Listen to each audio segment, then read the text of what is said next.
레위기는 무엇에 대한 책일까요? 레위기는 예배에 대한 책입니다. 예배를 레위기는 제사라고 표현했는데, 이 예배란 무엇인가? 예배란 그렇죠. 죄인인 인간이 거룩하신 하나님께 나아갈 수 있도록 하나님께서 열어주신 유일한 길.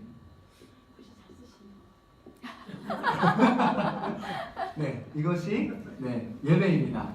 자, 그 예배의 목적, 제사의 목적이 무엇인가? 제사의 목적은 하나님을 닮아가는 것인데요. 그것을 거룩이라고 합니다. 그래서 이 레위기의 목적은 우리가 하나님을 제사를 통하여서 닮아가는 삶을 살게 하는 것, 그것이 목적이고요. 전체는 27장으로 이루어져 있는데 저희가 크게 두 개로 나눠볼 수가 있습니다. 1장에서 17장까지 먼저 나눠보면 하나님께 나아가는 길, 이것은 제물을 통해서 우리가 나아가게 되고요. 그래서 올라가는 화살표 이렇게 표시하고요. 18장에서 28장까지는 하나님과 동행하는 길. 27장. 죄송합니다. 이것은 내려오는 화살표입니다. 자, 이것의 이제 핵심을 저희가 좀 살펴보면 1장부터 17장 하나님께 나아가는 길의 핵심은 5대 제사를 중심으로 저희가 하나님께 나아가는 길을 하나님이 열어주셨고, 하나님과 동행하는 길은 우리가 그게 5대 제사, 하나님께서 제시하신 방법을 따라서 하나님께 나아가게 될 때 하나님께서 우리를 찾아오시고 우리와 동행하시는 그 삶을 누리게 되는 것이 7대 절기를 통해 나타납니다. 이것을 조금 더 자세히 살펴보겠습니다. 1장부터 7장은 하나님께서 제시해 주신 법을 통하여서 우리가 하나님께 나아가게 되는데요. 이것이 5대 제사를 통해서 우리에게 알려주신 법이죠. 이 법이 그래서 1장부터 5장까지는 번제, 소제, 화목제, 속죄제, 속건제 이렇게 5가지 제사에 대해 나오고, 6장에서 7장은 제사장을 위한 추가 규례를 말씀하고 있습니다. 자, 여기서 이제 5대 제사가 무엇인지, 의미가 뭔지를 좀 살펴볼 필요가 있는데요. 이 번제, 소제, 화목제, 속죄제, 속건제, 이 순서에 어떤 의미가 있는가? 저희 목사님께서 설명하실 때는 주로 이제 우리가 식당에 갔을 때 무엇에 젓가락을 제일 먼저 가는가? 제일 좋아하는 음식을 먼저 가죠. 그래서 이 순서도 하나님께서 좋아하시는 순서대로 쓰신 것이다. 이제 이렇게 설명하시는데요. 하나님 가장 좋아하시는 거 번제, 통째로 내놔라. 근데 우리가 하나님께 나아갈 때는 번제, 소제, 화목제 순서가 아니라 밑에서부터 올라가야 된다. 그래서 제일 먼저 해야 되는 게 속건제다. 속건제는 뭐예요? 배상할 수 있는 죄. 내가 배상할 수 있는 죄부터 먼저 해결하고, 내가 하나님 것을 취했든 다른 사람의 것을 취했든 5분의 1을 더해서 배상한 후에 그 다음에 이제 배상할 수 없는 죄, 내가 존재적인 죄인입니다 라는 것을 하나님 앞에 인정하는 속죄제의 제사를 드리고, 죄의 문제가 해결되고 나면 이제 뭐예요? 하나님과 화목하게 되고 하나님께 더 가까이 나아가기 위해서 뭐예요? 감사의 제사, 화목제, 감사제, 그리고 낙헌제, 그리고 서원제, 하나님께 감사를 표현함으로 또 서원함으로 더 가까이 나아가게 되고, 그 다음에 소제를 통해서 뭐예요? 왕께 드리는 예물을 드리듯 내 삶의 가장 좋은 것, 나의 곱게 갈아진 나의 자아를 하나님 앞에 올려드리며 나아가는 것이죠. 그리고 번제, 통째로 드린다. 전부를 드리는 제사, 이것이 이제 5대 제사의 5가지 내용이 되겠고요. 이렇게 법을 통해서 하나님께 나아가게 되고, 8장에서 10장은 이제 하나님께서 성별하신 제사장을 통하여서 하나님 앞에 나아가게 되는데요. 그래서 여기서는 제사장 성별에 대해서 말씀하십니다. 자, 그래서 8장에서는 이 제사장은 하나님이 세우신 것이라는 걸 보여주시는 이제 제사장 위임식, 위임식이 나오고요. 이 제사장 위임식을 통해 하나님께서 받으시는 바른 제사, 하늘의 불이 임해서 하나님이 받으시는 제사가 드려지는데요. 바른 제사의 모습을 9장에서 보여주시고 10장에서는 이제 나답과 아비후가 하나님이 명하지 않으신 다른 불을 가지고 들어감으로써 심판을 받는, 그래서 바르지 못한 제사의 모습을 보여줍니다. 그래서 핵심은 뭐냐면 제사는, 예배는 하나님 중심이다. 하나님께서 말씀하신, 제시하신 방법대로 예배 드려야 한다. 이것을 명하시고 계신 거고요. 자, 11장에서 15장은 이제 거룩한 백성이 되어 하나님께 나아가라. 이 거룩한 백성이 되어 하나님께 나아가기 위해서는요, 삶의 원칙이 있어야 되는데요. 그 삶의 원칙이 뭐냐면 개인 성결법입니다. 네, 개인 정결법입니다. 그래서 우리가 정결한 삶을 살기 위해서 이제 11장에서는 음식에 대한 규례, 12장에서는 이제 출산, 그리고 13, 14장에서는 나병, 그리고 15장에서는 이제 유출병에 대한 규례를 말씀하시는데요. 이 의미가 뭐냐? 음식을 가린다라는 것은 이제 교제권에 대한 것이라고 설명해 주셨죠. 이제 베드로가 기도할 때 하나님께서 먹지 못할 음식을 보여주시면서 내가 정하다는 것을 너가 부정하다 하지 마라. 이것은 이방인과의 교류를 말씀하신다고 했죠. 그래서 음식을 가린다라는 것은 나에게 부정적인 영향을 줄 수 있는 사람들을 피하고, 그리고 어떤 사람과 교제할 것인가 이것을 우리가 주의해야 한다는 것. 출산은 우리가 존재적인 죄인인 것을 인정해라 라는 의미이고요. 나병에 걸리면 우리가 무감각해지죠. 말초신경부터 이것은 죄에 대한 무감각하게 되는, 그것을 경계하고 나병이 확산되는 것처럼 나로 인해서 부정적인 요소가 확산이 될 때는 나 자신을 격리시켜야 된다. 이러한 의미를 갖고 있고, 유출병은 조절되지 않는 죄의 육성을 경계하라라는 메시지를 주고 있습니다. 자, 그리고 17장에서는 이제 우리가 피를 통하여서 이제 하나님 앞에 나아가게 되는데요. 이것을 이제 대속의 원리를 우리에게 가르쳐주고 계십니다. 그래서 16장에서는 대속죄일을 보여주시는데, 대속죄일에는 대속의 방법으로서 속죄 제물이 나오고요. 그리고 대속의 결과, 이것은 아사셀입니다. 속죄 제물을 통해서 우리 죄가 대속함을 받고요. 그 대속의 결과는 무엇이냐면 아사셀 염소를 광야 멀리, 그러니까 아사셀 염소에 안수하고 그 죄를 정화한 후에 그 염소를 멀리 광야로 보낸다는 것은 우리의 죄가가 우리로부터 멀리 멀어짐을 받았다라는, 대속의 결과는 죄가가 우리로부터 멀어졌다는 것을 우리에게 보여주시는 것이고요. 17장에서는 이제 피의 규례를 통하여서 생명을 존중하시는 하나님의 마음을 나타내 주십니다. 생명 존중.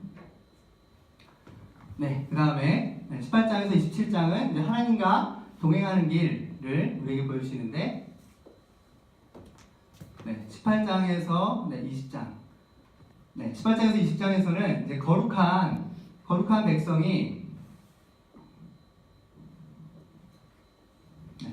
하나님은 우리가 개인으로서만이 거룩이 아닌 거룩한 공동체를 만들기를 원하십니다. 그래서 이제 성결 공동체를 이루기를 원하시는데요. 이 성결한 공동체가 되어서 거룩한 백성이 되어서 하나님과 동행하는 삶을 살기 원하십니다. 그래서 이 거룩한 공동체, 성결 공동체를 이루기 위해 가장 기초가 되는 것이 바로 가정이죠. 가정의 거룩을 지키기 위해 성규례,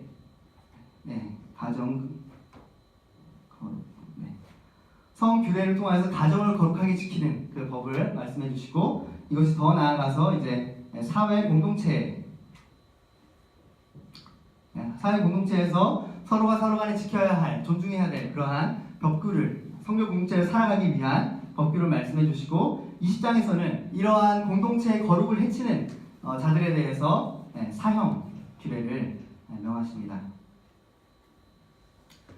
그 다음에 21장과 22장에서는 이제 제사장이 되어 제사장으로서 우리가 하나님과 동행하는 삶을 살 때에는 제사장으로서의 구별됨이 있어야 되고요. 그리고 성물을 먹는 규례에 대해서 말씀해 주십니다. 자, 그래서 21장에서는 이 제사장의 이 자격을 상실하게 되는 그런 요소들, 거기서 중요한 것이 뭐냐면 결혼, 정결한 여인과 결혼해야 되는 것과 그리고 장래, 시체를 멀리 해야 되는 것, 그 다음에 신체에 결함이 있으면 안 된다. 이것은 온전한 제물이 되신 예수 그리스도, 그리스도의 온전하심을 이제 나타내는 그 상징 의미로 볼 수 있는데요. 그리고 이제 22장에서는 이제 제물을 먹는 규례에 대해서 이것은 신체가 온전하지 못하더라도 그 성물을 먹는 것에 참여할 수 있도록 하나님께서 은혜를 열어주시는 부분에 대해서 다루고 있습니다. 자, 23장에서 이제 25장 여기가 핵심이라 볼 수 있는데요. 하나님과 동행하는 삶을 사는 것의 그 누림이 무엇인가, 그 누림이 어떻게 발전되는가, 이것이 이제 7대 절기를 통해서 나타나는데요. 23장에서는 이 절기의 시작은 안식일로부터 시작합니다. 안식일. 이 안식일의 정신이 굉장히 중요한데요. 안식일의 핵심은 하나님께서 6일 동안 세상을 창조하실 때 6일째 날 사람을 지으셨죠. 그리고 7일째 날은 안식일이었어요. 사람의 입장에서는요, 하나님이 사람을 위해서 모든 걸 다 창조해 놓으시고 사람은 창조된 지 그 다음날이 뭐예요? 안식일로 시작됩니다. 하나님이 만들어 놓으신 모든 것을 나는 누림으로 시작하는 게 안식일의 정신입니다. 이것이 십자가와 연결이 돼요. 주님께서 구원을 위해서 모든 걸 다 예배해 놓으시고 우리는 예수님을 믿음으로 누림으로 시작이 되는 거죠. 그래서 이 안식일. 근데 이 안식일의 영향력은 최소 반경이 가족이기 때문에 내 집안에 거하는 자들까지 이 안식의 영향력이 끼쳐져야 됩니다. 그래서 안식일의 핵심이 그 부분이 되겠고요. 이제 7대 절기를 보면 7대 절기 외우셨죠? 유무, 초, 오, 나, 속, 장. 그럼 이 절기가 어떤 의미가 있는가? 6월절, 6월절 안식일 6월절 이거 뭐예요? 내가 예수님을 영접함으로 이제는 내가 그 대속의 은혜, 죄사함의 은혜를 경험을 하게 되죠. 그 다음에 무교절에서는 무엇을 버립니까? 누룩을 제거합니다. 내가 전에 즐기던 죄악들, 내가 나의 공으로 삼던 죄악을 버리고 말씀이신 예수 그리스도가 나의 말씀의 양식이 되는 자기를 부인하는 삶이 시작이 되고요. 그리고 초실절, 부활의 첫 열매가 되신 예수 그리스도, 그 주님을 내가 믿음으로 내 삶의 거듭남의 증거들이 나타나기 시작해요. 그리고 나서 오순절, 성령과 말씀의 증거들, 열매들이 내 삶 가운데 나타나기 시작합니다. 그러면서 이 열매가 나타나기 시작하면요, 전하지 않으면 견딜 수가 없어요. 내가 만난 그 하나님, 내가 경험한 그 은혜. 그래서 나팔절을 통해서 우리가 복음을 전하고 하나님을 나누기 시작하면 대속죄인, 잃어버렸던 자들, 그 복음을 드렸던 자들이 돌아옵니다. 그러면 장막절에서 교회 생활, 그 돌아온 이들과 함께 말씀을 양육하고 하나님을 전하고 주님 안에서 그리스도 안에서 장성한 분량까지 자랄 수 있도록 그 교회에 그 그리스도의 몸이 이루어지고 양육이 이루어지는 것이 이제 장막절로 연결이 되겠고요. 그다음 24장에서는 등잔 때 규례가 나오고, 그다음 25장은 이제 안식년과 희년이 나오는데요. 이 안식년과 희년은, 안식년은 이제 7년째 되는 해마다 빚을 탕감하고 그리고 노예였던 자들을 풀어주는, 그리고 희년은 뭡니까? 50년째 되는 해에 기업을 잃어버린 자들, 돈이 없어서 자기의 땅까지 팔아볼 수밖에 없던 그 사람들에게 다시 기업이 돌아오죠. 그래서 이 누림 7대 절기가 안식년 희년으로 어떻게 연결이 되냐면, 이 유무초고 나속장, 하나님의 충만하심을 이제 누리는 자로서 이제는 그것이 어디로 흘러가냐면 포로된 자, 기업을 잃은 자, 주님을 잃어버린 자들, 그들이 다시 그들의 기업이신 예수 그리스도를 경험하고 주님께 돌아와서 그들이 잃었던 것을 회복할 수 있도록 하는 사람 누구죠? 바로 기업 물을 자, 고엘로서의 삶을 살게 하는 것이 바로 이 안식년 희년의 정신입니다. 그래서 여기 화살표를 보시면, 아직 뒤에 조금 남았지만 레위기는 화살표 3개로 요약을 할 수가 있는데요. 우리가 하나님께 나아가는 길, 5대 제사, 우리가 하나님께 주님께서 말씀하신 방법대로 나아가면 어떻게 돼요? 주님께서 우리를 찾아오시고 우리가 주님을 누리게 되는데 7대 절기를 통해 누리게 되죠. 내가 나의 누림이 풍성해지면 그게 어디로 가요? 안식년과 희년을 통해서 나의 주변으로 흘러가는 거예요. 그것이 만물까지 충만하게 하시는 그리스도의 충만함으로 흘러가는 영광스러운 교회로서의 삶을 살게 되는 것이 이 레위기의 전체의 흐름입니다. 그래서 올라가고 내려가고 옆으로 퍼지고, 그래서 이것을 신약적 개념, 요한복음 4장 개념으로 생각해보면 하나님께 예배할 때 무엇과 무엇으로 예배한다고요? 영과 진리로 예배한다고 그러죠. 올라가는 영역은 진리의 영역입니다. 하나님의 진리의 말씀을 따라서 우리가 예배하는 것이고요. 우리가 진리의 말씀으로 하나님의 기준대로 예배할 때 영이신 하나님께서 우리를 찾아오셔서 우리가 그 주님을 누리게 되는 거예요. 그 누림이 이제 옆으로 확장이 되는 거죠. 하나님의 나라가 확장이 되고 하나님의 통치가 이루어지고 잃어버린 자들이 돌아오고 포로된 자가 풀려나는 그러한 역사가 이루어지는 것이 이 안식년과 희년을 통해 이루어지고요. 26장에서는 이제 두 길을 말씀하시는데 여기에는 축복과 저주가 있습니다. 그래서 하나님의 이 계명, 이 말씀대로 순종하며 살아가는 자들에게 주시는 축복의 약속이 있고요. 그리고 하나님의 말씀을 어기는 자에 대한 경고의 저주가 있는 것이죠. 그리고 마지막 27장은 이제 우리가 하나님께 헌신하는 그러한 삶으로 나아갈 때 우리는 서원을 드리게 되는데요. 이 서원은 이제 우리가 하나님께 드리는 언약 관계입니다. 언약 관계. 네.